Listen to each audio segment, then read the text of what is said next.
is so exciting to be with you to launch Operation MAGA in the final month of the campaign. Tonight, we are coming to you virtually, but in the coming days, we will all be hitting the ground across the country to deliver the President's America First message directly to you, the voters who will decide this election. I want to start tonight by thanking you. We all have been overwhelmed with the outpouring of prayers and support that are being sent in for President Trump. When I tested positive for COVID, I too was able to see just how loving and supportive this MAGA movement is. And your prayers lifted me up. And it wasn't much more than a couple weeks before I was back at it, campaigning on behalf of this president. President Trump, as we have seen, is doing well and is already on the road to recovery. We all know he's a fighter, and now COVID gets to learn that lesson the hard way. Now when it comes down to it, this election is also about a recovery.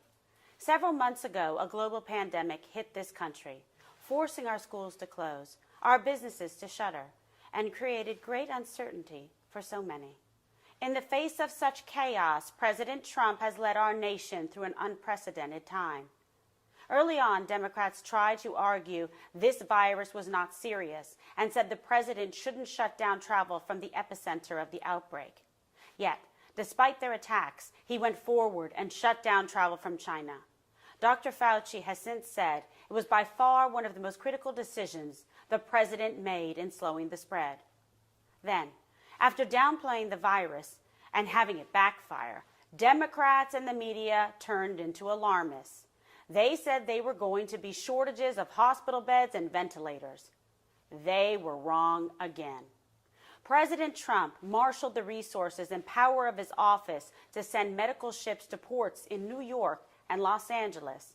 Other military resources were also used to produce temporary hospitals in cities across the country, and private companies contributed thousands of ventilators at a moment's notice. Now, during the chaos, President Trump was strong. He led. That's exactly what we want from a commander-in-chief. Now, the media won't give him credit for it. But just like he did before the pandemic hit, he delivered for America.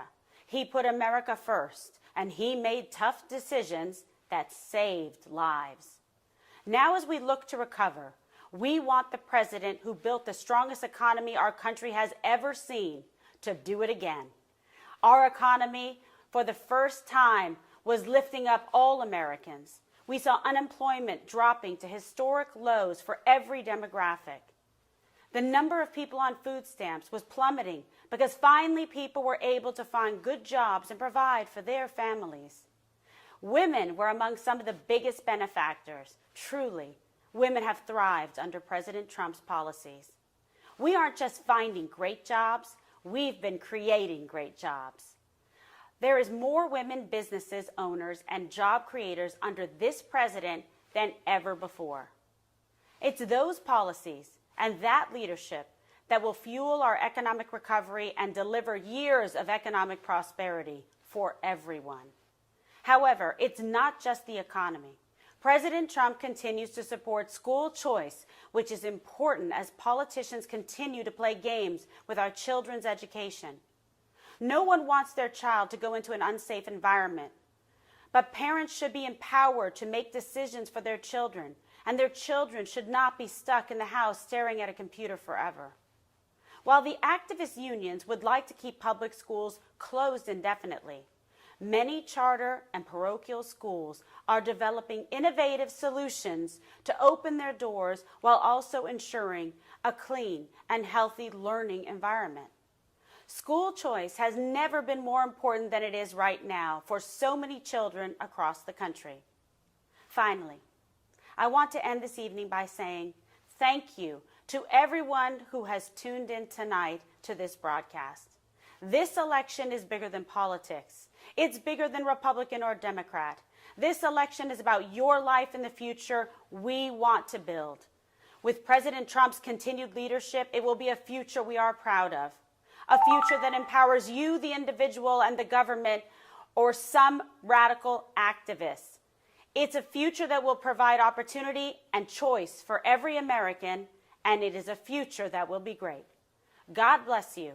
God bless our soldiers, our law enforcement, our first responders, our doctors and nurses. God bless President Trump and his family.